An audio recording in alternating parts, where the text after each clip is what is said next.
shafts of light cut through thick, layered marine clouds. The dark silhouette of a rocky island ridgeline is capped by a solitary lighthouse. The lighthouse's intense beam illuminates the misty air as the light spins. Quote on screen reads, "Something in our salty blood draws us to the sea. Something in our imagination beckons us to islands." Susan Lamb, author. From high above, an undulating ocean churns and reflects late afternoon sunlight across the water. A single seagull glides across the scene, cutting through the shimmering light. Warm light dances off rippling currents as foam-filled waves form and crash against tall, jagged rocks. Gliding over dark blue waters, wispy, low-hanging clouds fall away to reveal silhouetted peaks jutting out against a clear orange sky.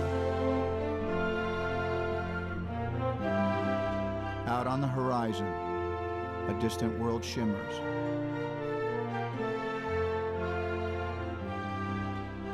Five islands and the seas around them. A wilderness protected by wind and waves.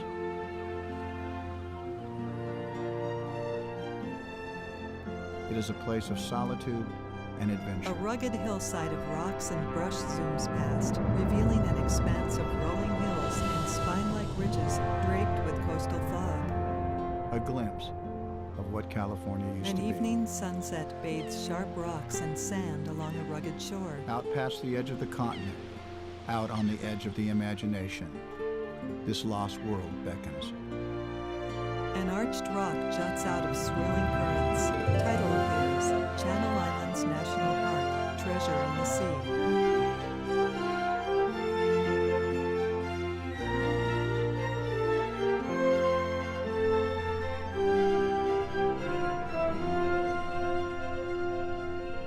Off the coast of Southern California lie a group of islands cloaked in mist. Channel Islands National Park. It's just a short boat ride from one of the most populated regions on Earth. But few travel here, out where the mainland ends. Those who do find a remarkable refuge. Half land, half water. Isolated but overflowing with life. In crisp water, a school of blacksmith fish swims through a kelp Five forest. islands, and the sea that guards A them. map of the Channel Islands features San Miguel, Santa Rosa, Santa Cruz, Anacapa, and Santa Barbara Islands jutting along out of the the California sea. coastline. Craggy and volcanic, with its iconic arch rock. The historic lighthouse. And wildflowers that bring the rocky soil to life.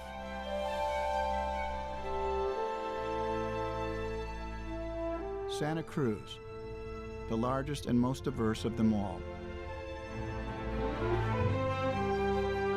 A rough mountainous island cut by a massive fault line, home to nearly 60 plants and animals found nowhere else on Earth. And for the many visitors who come from the mainland, it is an island playground.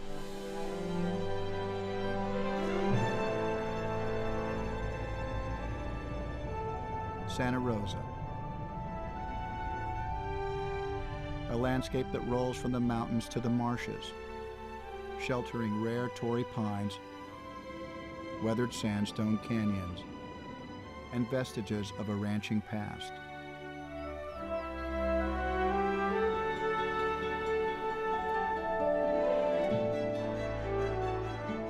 San Miguel, an island of extremes. Wild, windy, and remote, where isolated beaches protect one of the largest rookeries of seals and sea lions in the world. And ancient dunes reveal the caliche forest, fossilized trees from long ago.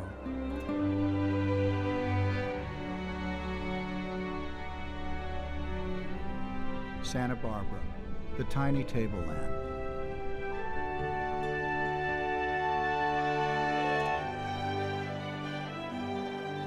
A mesa framed by twin peaks and steep rock faces, where stunning wildflowers and nesting seabirds draw the occasional visitor from the distant mainland. And all around, an underwater national park. a mile of sea on the fringes of the land. One of the planet's great marine ecosystems, flowing with life.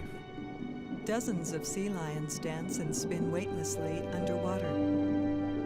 The form of a lone pine tree sits against an evening sky as a crescent moon softly dips towards the horizon.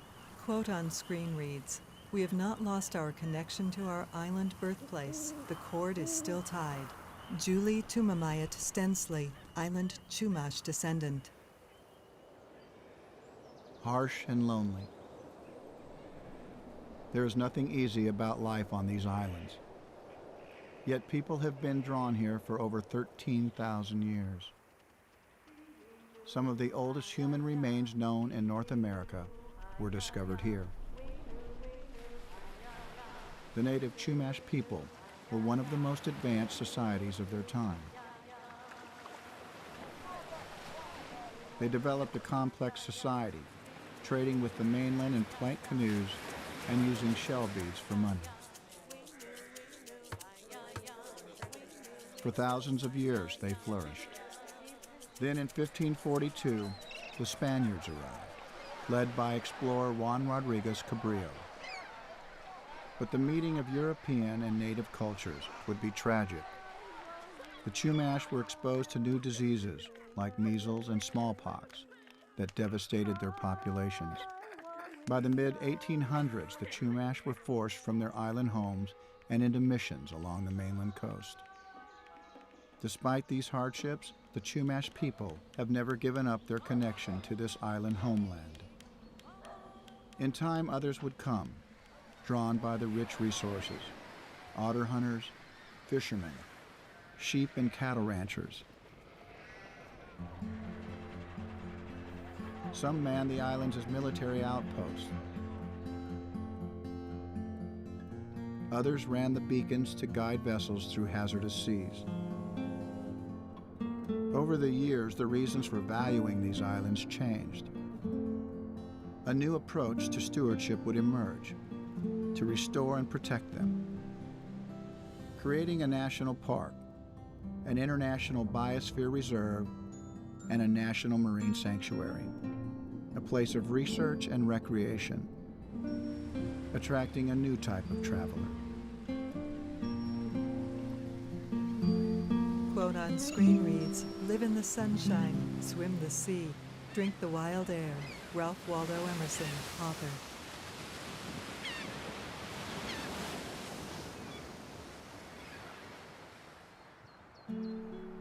It's only an hour from the freeways of Southern California.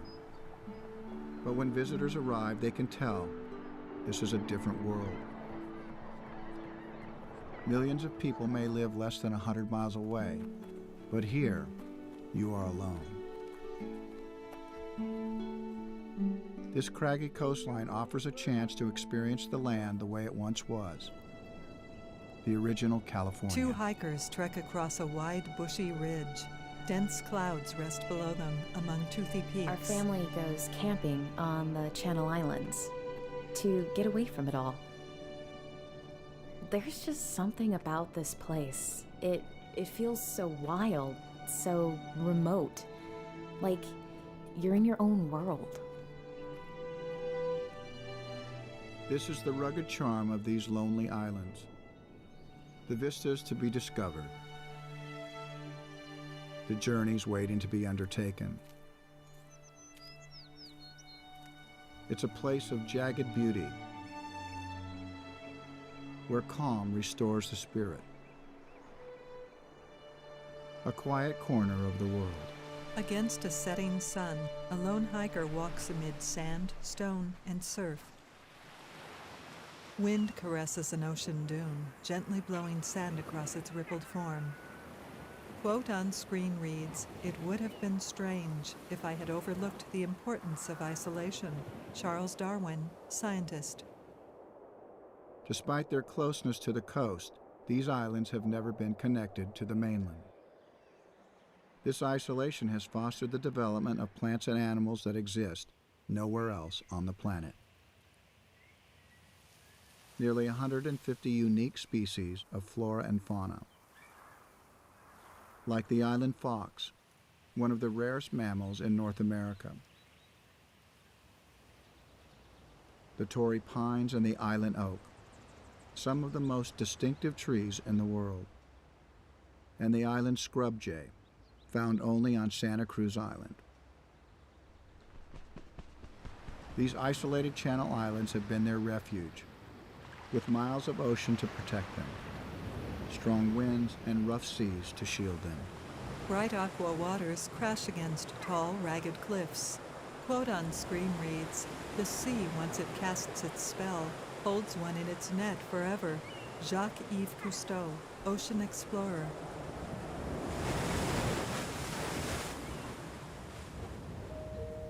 It starts in the waves themselves, a rich web of life that reaches up from the sea. Here, the cold currents of the North Pacific collide with the warm waters of the South and combine with the great upwelling of nutrients from the ocean floor. A living soup develops that supports more than 2,000 species, from tiny plankton to giant whales. A crowd gathered on the bow of a boat watches two whales surface. Dolphins play in the wake of a boat. Bright orange Garibaldi fish swim one of the among other most diverse fish marine as varieties of environments on Earth. spiny sea urchins dot the rocky ocean bottom. Giant strands of kelp sway gently in the swirling currents. A bat ray rests camouflaged on the sandy ocean floor. With a sweep of its broad wings, the bat ray floats away through leafy kelp strands. A young sea lion floats underwater on an ocean current. Suddenly, with a great flap of flippers, No wonder the seal divers and swimmers somersaults from and all over the exhales a world trail come of here. spinning bubbles. A rocky like swimming in a outcrop great plays home aquarium. to colorful sea stars and prickly sea urchins.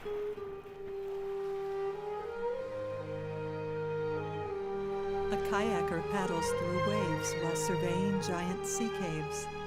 Others come looking for adventure along the coast to explore some of the largest sea caves on Earth, the rock cathedrals, where the ceilings soar. They call this the Painted Cave. It's here on the edge of Santa Cruz Island. It's an incredible setting. Paddling through the water here lets me experience the park in a completely different way. I become immersed in the sea, intimate with the coastline and the marine life.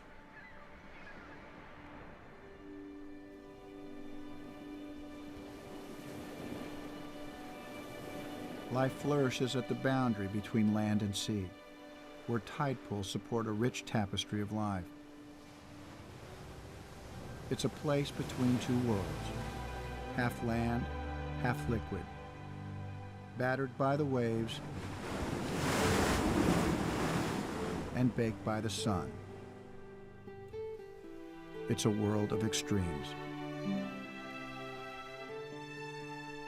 And those who come to visit find an entire universe at their feet. 3 young children play in a tide pool. A tiny hermit crab scavenges along the side of a tendrilled sea anemone. Amid saltwater plants, sea urchins fill gaps and crevices in a calm tide pool. A crab scurries sideways in a rocky tidal basin. This land-sea connection provides a refuge for birds as well. They arrive in large numbers, drawn by the isolation, the lack of predators, and the food. For thousands of seabirds traveling the Pacific, these little pieces of land are key for survival. Year after year, they come to breed, to nest in secluded rookeries. Pelicans and cormorants, oyster catchers and western gulls. This abundance of wildlife doesn't just make these islands an enjoyable place to visit. For scientists, it's a living laboratory, a place to see how a small, fragile pool of species can change and adapt. And in this laboratory, research is underway in the giant kelp forest. This is not just any seaweed. This is a great rainforest beneath the waves. Giant kelp is one of the fastest growing plants on Earth, growing up to 2 feet a day. Below the surface, light plays through these great strands like shafts of sunlight through stained glass. But a quiet crisis is brewing here. Many of the magnificent animals in the kelp forest have disappeared as a result of overfishing and a changing environment. Since the 1980s, teams of researchers have been diving here to monitor the undersea life and track exactly how it's doing. Two scuba divers write down data above a framed portion Some of the creatures, like the seafloor. abalone, were prevalent just a few decades ago, but now they're rare. That's why this work is so important. To protect the ecosystem, you have to pay attention. You have to know its health. That's why we're so committed to this work. This is all part of the longest-running monitoring program in the national parks, the model many others are based on. Because this data is so extensive, it was used to help establish marine reserves, underwater refuges closed to fishing. And the results are encouraging. There are now more fish and bigger fish in these reserves. For all the changes, these submarine forests continue to harbor a remarkable range of underwater life. Nearly 1,000 species of plants and animals. 3 bright orange Garibaldi fish swim around leafy kelp. Scientists have also been documenting an amazing story of recovery and renewal in one of the most isolated regions of the park, San Miguel Island. It is something that could have only occurred in a place as remote and protected as this. It was here that the northern elephant seal was hunted to near extinction less than a century ago. Today, however, things are different. Thousands of seals and sea lions sprawl across a long sandy coastline. It's one of the world's great wildlife displays. Tens of thousands of seals and sea lions are coming ashore as they do each year. The world's largest congregation of northern elephant seals, northern fur seals, harbor seals, and California sea lions all haul up on these sandy beaches to breed, pup, and molt. Scientists will occasionally venture into the rookery to study their behavior and monitor their health. It's been pretty awesome to witness this steady population increase for 3 decades. With battle-scarred necks, 2 bull elephant seals approach each other and rear up in the air. They begin to fight while 2 scientists look on in the background. It's a fairly uplifting thing because we've also been studying other animals that have been added to the endangered species list, so it's been pretty wonderful to watch this. There aren't many places left in North America like this. Places secluded and inaccessible. Places that these animals can call home. There's been a tremendous value of having these islands protected, remote, even though we've got 15 million people less than 100 miles away. The fact that these habitats were here is the key factor in our population success and recovery. Sunset peeks through thick clouds. The sky silhouettes a barbed cholla cactus. Quote on screen reads, "We do not inherit the earth from our ancestors. We borrow it from our children." Native American proverb. Our national parks protect places like the Channel Islands, offering a new approach to managing this fragile ecosystem, one that is still recovering from the unintended consequences of an earlier era, like the introduction of non-native animals, which altered the islands, devastating native plants and animals. Over time, these non-native species have been removed, and in just a few decades, the islands have begun to turn a corner. Signs of recovery can be seen on islands from Santa Barbara to San Miguel. Native grasses and brush rest unblemished in Two an of the island great valley. success stories are the recovery of island foxes and bald eagles. Not long ago, the island fox was on the brink of extinction with only 14 left on Santa Rosa and 15 on San Miguel. And bald eagles had disappeared from the Channel Islands altogether. Then a program to reestablish both species gradually rebuilt their populations. Now both species are back from the edge of extinction and out in the wild A again. bald eagle snatches a fish out of the water. And they are not alone. The once endangered northern elephant seals, California brown pelicans, peregrine falcons, and island plant communities are all recovering in this protected habitat as well. The National Park Service is also studying and preserving important vestiges of our past to provide a greater understanding of how people have adapted to these islands for over 13,000 years. From the long and unique tradition of island ranching, to the shipwrecks that reveal a maritime heritage, to the earliest traces of the first island people, all are preserved by this national A group park. of 5 men row a native canoe. And today, those who trace their heritage to the islands still feel the pull of this place. Our ancestors came from these islands, and each time we come back, we can feel their presence here. We walk in their same footsteps through this unspoiled natural landscape. It's wonderful to know that our children will be able to come back and know the beauty and significance of this place. Sunlight streams across the Channel Islands as the sun slowly sets amid thin clouds in a still sky. Quote on screen reads, "National parks are the best idea we ever had. Absolutely American, absolutely democratic. They reflect us at our best." Wallace Stegner, author and historian, camera passes over grassland to reveal a saw-toothed coastline. And so today, the Channel Islands beckon us. 175 miles of untouched coastline. Giant strands of kelp sway in a strong current. The opportunity to see a vibrant world teeming with life. Hundreds of fish swim through a kelp forest. To make sure it stays that way is a mission that continues Clouds hang low over a calm bay. to hold this land in trust for the generations to follow. This is the calling of Channel Islands National Park.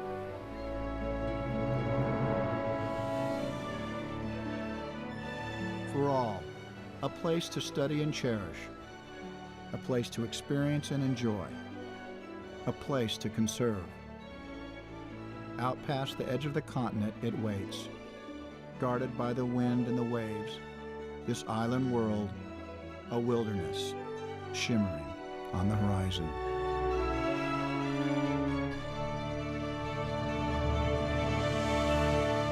Closing credits. An Aperture Films Limited production. Narrated by Kevin Costner. Produced and directed by Joshua Culliver. Written by Robert Goldberg.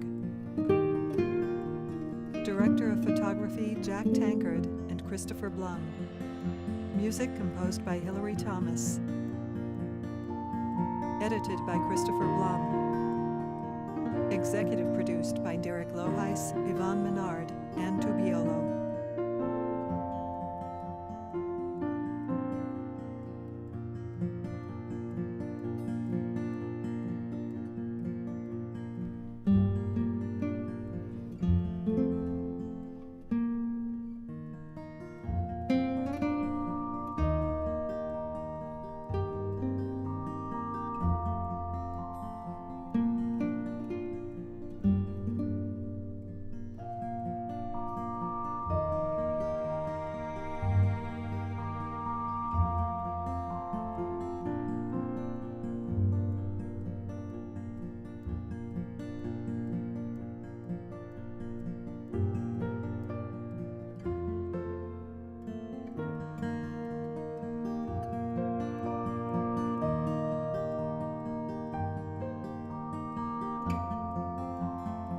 Presentation of the U.S. Department of the Interior.